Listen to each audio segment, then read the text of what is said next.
अस्सलाम वालेकुम नाज़रीन, सियासत टीवी के प्राइम टाइम में आप सबका तहदीद से इस्तकबाल है। मैं हूं फरजान अहमद। सबसे पहले पेश है प्राइम टाइम की हेडलाइंस।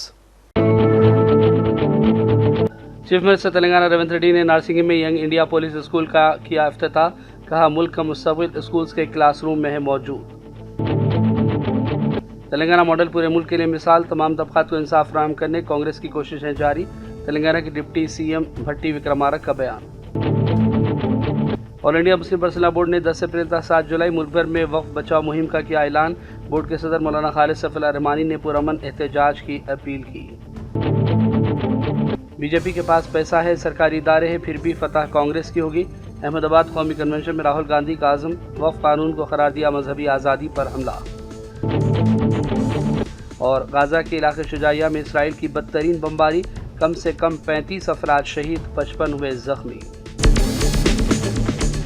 हेडलाइंस आपने देखी और अब पेश है खबरों की तफसीलात। शुरुआत करेंगे बड़ी खबरों से। चीफ मिनिस्टर तेलंगाना रेवंत रेड्डी ने आज हैदराबाद के मुज़ाफ़ाती इलाके नारसिंग में यंग इंडिया पुलिस स्कूल का इफ्तिताह अंजाम दिया। इस मौके पर उन्होंने कहा कि मुल्क का मुस्तक़बिल क्लासरूम्स में मौजूद है। चीफ मिनिस्टर ने बच्चों के साथ कुछ देर के लिए स्पोर्ट्स सरगर्मी में भी हिस्सा लिया। रेवंत रेड्डी ने 21 सितंबर 2024 को इसका संग बुनियाद रखा था और आज इसका इफ्तिताह हुआ। ये स्कूल तकरीबन 50 एकड़ रकबे पर मुहित रहेगा। इस प्रोजेक्ट का मकसद police, arm police, excise, SPF, महकमा महाबिस और दीगर सरकारी शोबों में खिदमात अंजाम देने वाले पुलिस मुलाजिमीन के बच्चों को मेयारी तालीम फराहम करने के लिए कायम किया गया है। इसके अलावा आम तलबा को भी इसमें मौका रहेगा। दाखिलों में 50% सीटें पुलिस के बच्चों के लिए मखसूस हैं, जबकि बाकी 50% नशिस्तें आम बच्चों के लिए दी जाएंगी। ఈ మధ్యకాలంలో ఎక్కడికి వెళ్ళినా పాత్రికేయ మిత్రులు కానీ రాజకీయ విశ్లేషకులు ప్రతి ముఖ్యమంత్రికి ఒక బ్రాండ్ ఉన్నది. మీరు 16 నెలలైన ముఖ్యమంత్రి అయ్యి మీరు ఏ బ్రాండ్ క్రియేట్ చేసుకోలేకపోతున్నారు ఎందుకు అని ప్రశ్నిస్తున్నారు. నేను చాలా సందర్భాలలో నవ్వి వదిలేసిన. ఎందుకంటే ప్రశ్న అడిగేవాళ్ళు నేను ఏ బ్రాండ్ కోసం ప్రయత్నం చేస్తున్నో వాళ్ళ అవగాహన చేసుకునే పరిస్థితిలో లేరు అని. మొట్టమొదటిసారి 2 రూపాయలకు కిలో బియ్యం ఇచ్చిన ఎన్టీ రామారావు గారు పేదవాడు తెల్లన్నం తిన్నప్పుడల్లా వారిని గుర్తు చేసుకుంటాడు. ఐటీ కంపెనీలను, హైటెక్ సిటీని ఇవి చూసినప్పుడు చంద్రబాబు నాయుడు గారు గుర్తొస్తాడని చెప్తారు. అదేవిధంగా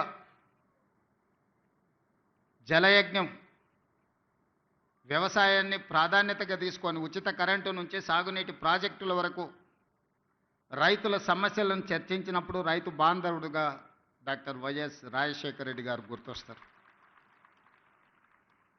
సరే, ఇంకొంతమంది కొన్ని రకాలుగా కొన్ని బ్రాండ్స్ క్లెయిమ్ చేస్తూ ఉంటారు. ఉద్యమకారులమని, తెలంగాణ ప్రదాతలమని. వాళ్ళ గురించి నేను పెద్దగా చర్చించదలుచుకోలేదు. మరి మీరు ఏ బ్రాండ్ లేకుండానే అన్నోటీస్డ్ చీఫ్ మినిస్టర్గా మీరు రావడం పోవడం జరుగుతుందా అని చెప్పి విశ్లేషకులు, శ్రేయోభిలాషులు అడుగుతున్నారు. నేను ఒక మాట చెప్పదలుచుకున్న ఈ వేదిక మీద నుంచి విశ్లేషకులకు, విమర్శకులకు, ఈ రాష్ట్రంలో ఉండే ప్రజలకి, young India is my brand. I wanted to create a brand that is called Young India. Telangana model पूरे मुल्क के लिए मिसाल है। तमाम तबक़ात को इंसाफ फराहम करने के लिए कांग्रेस हुकूमत कोशिशों में लगी हुई है। इसी सिलसिले के तहत कास्ट सर्वे भी करवाया गया। मीडिया से बातचीत में तेलंगाना के डिप्टी चीफ मिनिस्टर मल्लू भट्टी विक्रमारक ने यह बयान दिया। उन्होंने भी कहा कि कांग्रेस ने जो करारदादें अहमदाबाद इजलास में मंजूर की हैं वो काफ़ी अहम है। He made it very clear, structural changes in the sense regarding DCC presidents and involving them at all levels is one aspect, and building the organization. More than that, the resolutions what we have passed in the AICC plenary session is giving a way forward to this country and for the future generations of the people. Like on the name of the Nyaya Path. Congress wants the to Nyaya implement Path. the Telangana model in the all over India. Of course, yes. Particularly like socio-economic, political, educational caste survey which we've done in Telangana. It can be replicated in the entire country and can be given justice to all the sections of the population in the society. We already got it done. We are placed in the assembly. We have passed a resolution in for BCs for 42% resolution, and that is a role model for the Telangana. Telangana model only you have to do it in the throughout the country. The party in the of course. India. Yeah. Congress के रुकन parliament Kiran Kumar ने दावा किया कि तेलंगाना तेजी के साथ तरक्की करने वाली रियासत है और पसमानदा तबकात के सिलसिले में जो वादा हुकूमत ने किया उसको पूरा करने की कोशिशें की जा रही हैं। राहुल गांधी के वादे के ऐन मुताबिक तेलंगाना में कास्ट सर्वे का काम भी मुकम्मल किया गया। See, Congress party in Telangana has introduced the BC caste census because it is Rahul Gandhi's commitment in the Bharat Jodo Yatra when he walked all the way from Kanyakumari to Kashmir. So yesterday in plenary, he has spoken to all the AICC delegates who have attended in Ahmedabad that our Congress, when it gives commitment, it fulfills, and this is an example that happened in Telangana, where the Chief Minister of Telangana has implemented this particular caste census, which we need to make sure that it has to go to the grassroots across the country, because with the commitment that Congress gives, it fulfills. So it's a big message for the Telangana model. Rising Telangana 2050 is our agenda.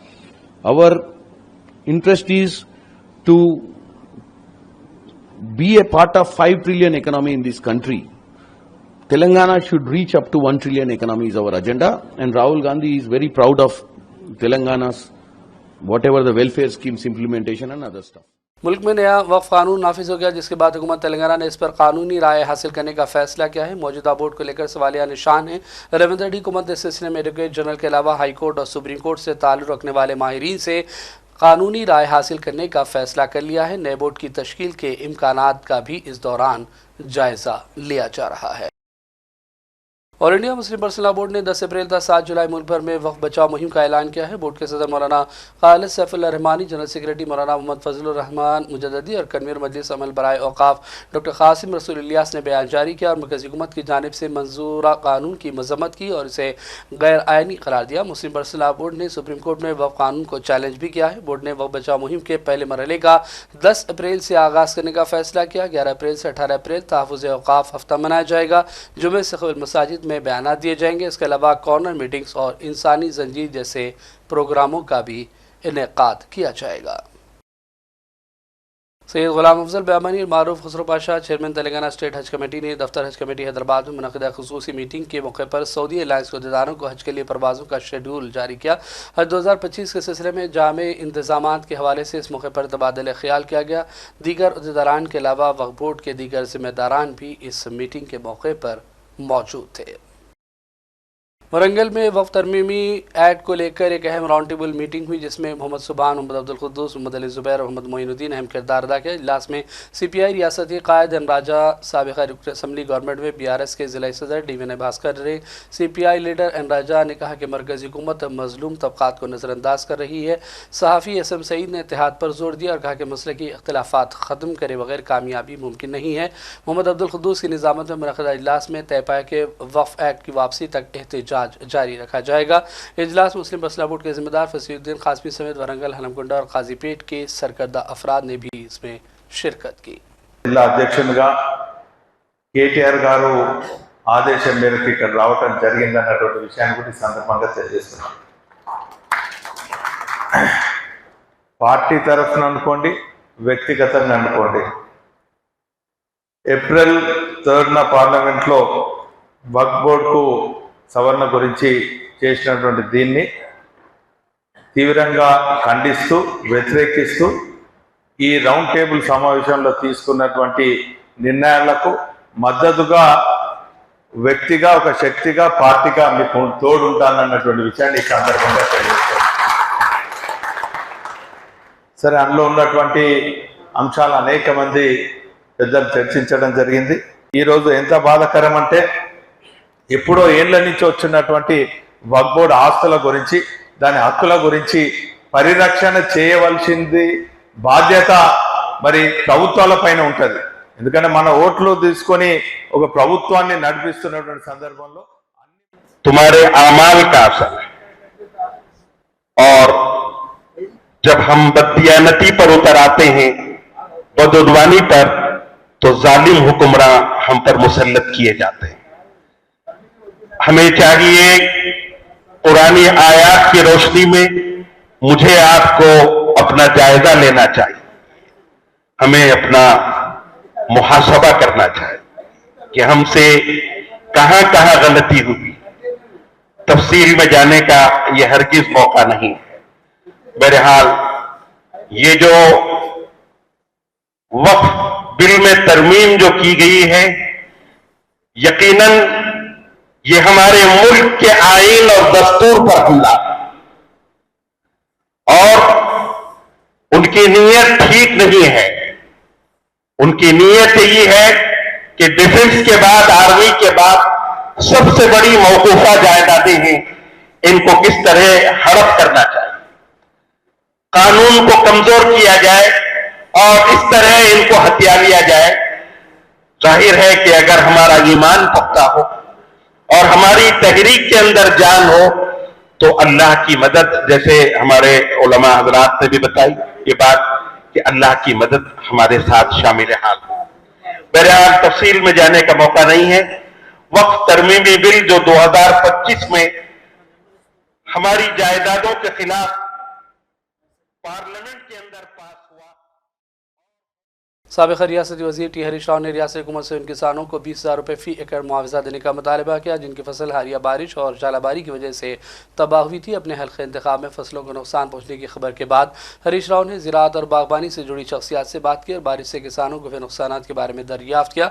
Harish Rao ने अहदेदारों को भी कहा है कि वह मुकम्मल नुकसान का जायज़ा लें ताकि मुआवजे के लिए कोशिशें की जा सके। हरीश राव ने चंद किसानों से भी बात की, नुकसान के बारे में दरियाफ्त किया। उन्होंने किसानों को तसल्ली दी, यकीन दिलाया कि हुकूमत से नुकसान का इज़ाला करने के सिलसिले में मौसर नुमाइंदगी की जाएगी। రాష్ట్రంలో ఒక పేద రైతు తన పొలంలో ఉన్న చింత చెట్టో యాప చెట్టో కొట్టుకుంటే ఎంఆర్ఓ ఎస్ఐ పోయి ఆ ట్రాక్టర్ను సీజ్ చేస్తారు, పోలీస్ స్టేషన్ తీసుకుపోతారు, ఆ రైతు మీద కేసులు పెడుతుంటారు, లక్షల రూపాయల పెనాల్టీ వేస్తుంటారు. మరి ఇక్కడ వేలాది చెట్లు వందలాది ఎకరాల్లో నరుకుతూ ఉంటే ఏం చేస్తున్నట్టు, రెవెన్యూ వ్యవస్థ ఏం చేస్తున్నట్టు, ఫారెస్ట్ డిపార్ట్మెంట్ ఏం చేస్తున్నట్టు, ఎందుకు కళ్ళు మూసుకున్నారు? అంటే పేద రైతుకో న్యాయం, రేవంత్ రెడ్డికో న్యాయం ఉంటుందా? న్యాయం అనేటువంటిది, చట్టం అనే దానికి అది ముఖ్యమంత్రి అయినా ఒక రైతు అయినా అందరూ సమానమే. हैदराबाद के शमशाबाद इंटरनेशनल एयरपोर्ट पर आज उस वक्त सनसनी देखी गई जब बीआरएस के सीनियर कायद और बोधन के साबिक एमएलए आमिर शकील को पुलिस ने हिरासत में ले लिया। इत्तलात के मुताबिक आमिर शकील के खिलाफ पुलिस की जानिब से लुकआउट नोटिस जारी की गई थी जो एक सड़क हादसे से मुताल्लिक है। आमिर शकील गुज़िश्ता चंद महीनों से बताया जाता है कि दुबई में मुकीम थे और अपनी वालदा के इंतकाल के बाद तदफीन में शिरकत के लिए हैदराबाद आए। जैसे ही वो एयरपोर्ट पहुँचे पुलिस ने उन्हें हिरासत में ले लिया। ताहम इंसानी हमदर्दी की बुनियाद पर पुलिस ने उन्हें तदफीन में शिरकत की इजाज़त दी है, जिसके बाद आमिर शकील से बाज़ाब्ता पूछताछ होगी। याद रहे कि आमिर शकील के बेटे साहिल पर इल्ज़ाम है कि वो तेज़ रफ्तारी से गाड़ी चलाते हुए प्रजा भवन के करीब ट्रैफिक बैरिकेड से टकरा गए थे। इस हादसे में सरकारी अमला को नुकसान पहुंचा। पुलिस का इल्ज़ाम है कि वाक़े के बाद आमिर शकील ने मुबैना तौर पर अपने बेटे को कानूनी कार्रवाई से बचाने की कोशिश की, जिसकी वजह से उनके खिलाफ भी मुकदमा दर्ज कर लिया गया। मालाबार गोल्ड चारमीनार की जानिब से 11 था 14 अप्रैल के दरमियान आर्टिस्ट्री शो मुनक़िद किया जा रहा है। सोने और डायमंड समेत दीगर ज़ेवरात की बड़े पैमाने पर नुमाइश का एहतमाम किया जा रहा है, जिससे कस्टमर्स भरपूर इस्तेफ़ादा कर सकते हैं। Malabar gold and diamond Shalibanda branch में 11 अप्रैल से 14 अप्रैल के बीच में आर्टिस्ट्री शो है, जो कि इसके अंदर अपने को एक्सक्लूसिव डिज़ाइंस मिलेंगे जो कि हेवी चोकर से लेके लाइट वेट तक, ब्राइडल सेट्स और ऐसा। डायमंड में आके अपने को अप टू 25% डिस्काउंट है डायमंड वैल्यू पे, एंड गोल्ड पे आके अप टू 25% डिस्काउंट है। तो आप लोग देर मत कीजिए, आइए शालीबंडा मलाबार पे, जो कि एक्सक्लूसिव डिज़ाइन है। ये 4 दिन में 11 अप्रैल से 14 अप्रैल के बीच में please visit to Shalibanda Malabar gold and diamond. आज Malabar gold and diamond Charminar branch में आर्टिस्ट्री शो का लॉन्च हुआ है। ये आर्टिस्ट्री शो 4 डेज़ का है, from 11th April to 14th अप्रैल। ये 4 डेज़ में हम bridal collection, western wear, party wear, regular designs और काफ़ी हाई रेंज का कलेक्शन अरेंज करें ये 4 डेज़ में। Also we are giving a discount in diamond value up to 25%, और मेकिंग चार्जेस में स्टडेड आइटम में मेकिंग चार्जेस में भी अप टू 25% डिस्काउंट है। इवन प्लेन गोल्ड में हम फेयर प्राइस पॉलिसी फॉलो और अब बात करेंगे मौसम के हवाले से। हैदराबाद के कई इलाकों में आज जुमेरात की दोपहर ज़बरदस्त बारिश हुई, जिसकी वजह से शहर का मौसम खुशगवार हो गया। शदीद गर्मी से किसी कदर राहत मिली। वाज़ह है कि एक हफ्ता कबल बारिश हुई, जिसके बाद दर्ज हरारत में खासा इजाफा हो गया था। मियाँपुर, मदीनागुड़ा, चंदानगर, लिंगमपल्ली, गोंडापुर, गच्चीबौली, मादापुर और दीगर कई इलाकों से बारिश के इत्तलात हैं। बारिश की वजह से ट्रैफिक में भी खलल पड़ा। मुकामी अफराद को आमदोरफ्त में मुश्किलात का सामना करना पड़ा। कुछ इलाकों में बिजली की फराहमी बंद होने की भी इत्तलात मिली है। और अब बढ़ते हैं चंद अहम कौमी आलमी खबरों की जानिब। राहुल गांधी ने वक्फ तरमीमी कानून को लेकर कहा कि वह कानून रास्त तौर पर मजहबी आज़ादी और आइन पर हमला है। उन्होंने कांग्रेस पार्टी को मुस्तहकम करने के लिए तजावीज़ दी और कहा कि हम चाहते हैं कि कांग्रेस के ज़िला सुदूर को पार्टी की बुनियाद बनाएं। इसी के साथ DCC को पार्टी जिम्मेदारी और ताकत दी जाए। हम कांग्रेस में तब्दीली लाने जा रहे हैं। आइए देखते हैं राहुल का ये पूरा बयान। कांग्रेस प्रेसिडेंट, वर्किंग कमेटी और पार्टी के सीनियर नेताओं की काफी मीटिंग हुई है और हम चाहते हैं कि जो हमारे डिस्ट्रिक्ट प्रेसिडेंट्स हैं उन्हें हम पार्टी की नींव बनाएं और हम चाहते हैं कि उन्हें जो हमारे डिस्ट्रिक्ट प्रेसिडेंट्स हैं, डिस्ट्रिक्ट कमिटीज हैं, उन्हें पार्टी शक्ति दे, पावर दे और जिम्मेदारी दे। तो ये बदलाव हम कांग्रेस पार्टी में लाने जा रहे हैं।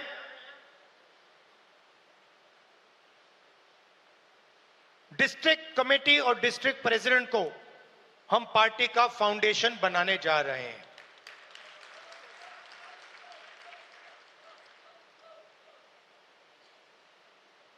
अंत में आप सबको लड़ना है और मैं जानता हूं कि आसान नहीं है, क्योंकि उनके पास धन है, उनके पास हिंदुस्तान के सारे इंस्टीट्यूशंस हैं, उनके पास सब कुछ है, मगर जीत हमारी होगी क्योंकि हमारे पास सच्चाई है और देश की जनता का प्यार है। तो घबराने की कोई जरूरत नहीं है। आप देखना आने वाले समय में कांग्रेस पार्टी, बीजेपी और आरएसएस का क्या करने जा रही है। और अब बात करेंगे अर्ज़ फ़लस्तीन के गज़ा के इलाके शुजाइया में इसराइल की बदतरीन बमबारी में कम से कम 35 अफराद शहीद हो गए, जबकि 55 ज़ख्मी बताए गए हैं। लगभग 80 अफराद लापता हो गए। दूसरी जानिब ग़र्ब उर्दून के शुमाली शहर नाबलुस के मशरक़ में वाक़ एक पनागुज़ी कैंप पर धावा किया गया, जिसमें ज़ालिम इसराइली फ़ौज की फायरिंग की वजह से 7 शहरी ज़ख्मी हुए, जिन्हें हस्पताल मुंतकिल कर दिया गया। आंसू गैस बम से बराह रास्त निशाना बनने से एक बच्चा चेहरे पर शिल लगने की वजह से ज़ख्मी हुआ और ज़ालिम फ़ौज ने 5 शहरियों पर तशद्दुद भी किया, जबकि 50 शहरी जहरीली गैस सांस लेने से दम घुटने का शिकार हुए। जालिम फौज ने मुतादिद खानदानों को घर खाली करने का भी हुक्म दिया और कैंप के अंदर कई घरों में घुसकर तोड़ फोड़ की। इस दौरान हमास ने इसराइल के साथ सिफारती ताल्लुकात रखने वाले ममालिक पर जोर दिया कि वो निहत्ते फ़लस्तीनियों के खिलाफ जारी जंगी जराइम को देखते हुए इसराइल के साथ तमाम तर ताल्लुकात को ख़त्म कर लें। फ़लस्तीनी सफ़ीर बराए हिंदुस्तान अब्दुल्ला ने कहा कि हम अमन के लिए तैयार हैं, जंगबंदी के लिए भी राज़ी हैं, लेकिन इसराइल इसके लिए तैयार नहीं है। वो मुसलसल हमले कर रहा है, जिसमें मासूम बच्चों और ख़वातीन की बड़ी तादाद में शहादत के वाक़यात सामने आ रहे हैं। We used to be, we are ready today, and we will continue to be ready to sit to the negotiation table to implement the accepted UN resolution, the international law, and all of this stuff. It's there. We will not going to create the wheel from the scratch. It's there. The international law, UN adopted resolution, and all of this, beside, of course, the Oslo Accord. But the other part, you need another part. There is no, in Israel today, and to be very frank, even in the United States of America, there is no partner. You need a partner for the peace. There is no partner on the other side, I mean in the Israeli side. And you can follow any rational commentator, anyone is following what did the Israeli day and night declaring. They used to declare at day and night, officially speaking, they used to talk about against the peace. There is, because the ultimate goal of the peace is is the two-state solution, as we agreed. All of you know the two-state solution. Israeli current prime minister, Israeli coalition, and the opposition even, not only the coalition, and the opposition, and the entire Israeli people. 81, I think one of the statistics talking about 81 of them is completely against the two-state solution, so that there is no partner for peace in the Israeli side. We, the Palestinians, used to be ready. We are ready, and we will continue to be ready for the peace process. Regarding the roadmap, again, we will not going to create the wheel. We will not going to invent the wheel as international community or the Palestine. There is a bunch, tons of adopted UN resolution, agreed resolution. There is an international law. Let us sit and to start talking about law, international law, multilateralism, and the adopted resolution, and everything will be solved.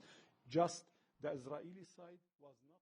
अमरीकी महकमा ख़ारजा ने Iran पर मज़ीद पाबंदियाँ लगा दी। इक़दाम सदर Trump की जानिब से जौहरी मुआहदे के हवाले से ईरान पर दबाव के लिए है। ईरान के जौहरी प्रोग्राम को मदद फराहम करने वालों का एहतसाब जारी रखने का महकमा ख़ारजा अमरीका ने ऐलान किया। इस दौरान अमरीकी सदर ट्रंप ने एक बार फिर कहा कि ईरान को जौहरी हथियार रखने की इजाज़त नहीं दी जा सकती। ईरान के साथ डील के लिए ज़्यादा वक्त नहीं है। ट्रंप ने कहा कि ईरान जौहरी प्रोग्राम बंद करने पर राज़ी न हुआ तो फ़ौजी ताकत का इस्तेमाल करेंगे। And do you have a deadline for these talks? I do. And You're talking about with Iran? Yes. Yeah, I do. Do you want something definitive this weekend, or do you see this as the start of a process? It's a start. Do you have a timeline? We have a little time, but we don't have much time Who is starting the because we're not going to let them have a nuclear weapon. Is Can't it let them have a awkward to be there, Mr. President? And we're going to let them thrive. I want them to thrive. I want Iran to be great. The only thing they can't have is a nuclear weapon. They understand that. You know, the people are so incredible in Iran, and they're so smart. They're very smart people. But you know, they're in a rough situation, rough regime.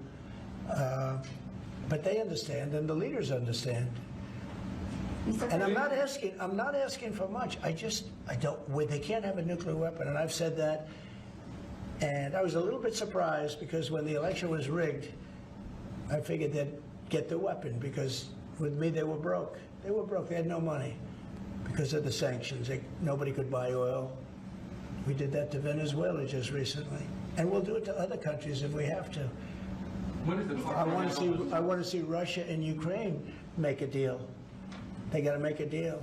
When schools get blown up and bad things happen, like I'm hearing about, it's no good. I hope we're going to make a deal with Russia and Ukraine. But with Iran, if it requires military, we're going to have military. Israel will obviously be very much involved in that. He'll be the leader of that. But nobody leads us. We do what we want to do. और अब आखिर में headlines पर डालेंगे एक और नजर।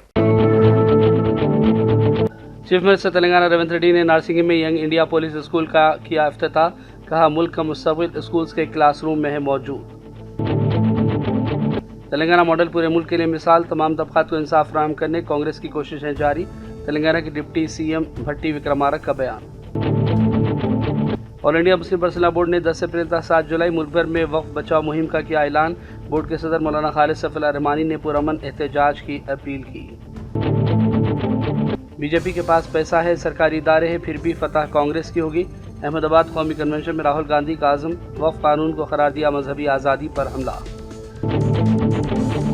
और गाजा के इलाके शुजाइया में इसराइल की बदतरीन बमबारी, कम से कम 35 अफराद शहीद, 55 हुए जख्मी। प्राइम टाइम का सिलसिला फिलहाल यही ख़त्म करते हैं। मोहम्मद फरजान अहमद को पूरी टीम के साथ इजाज़त दें। देखते रहिए सियासत टीवी। अल्लाह हाफिज़।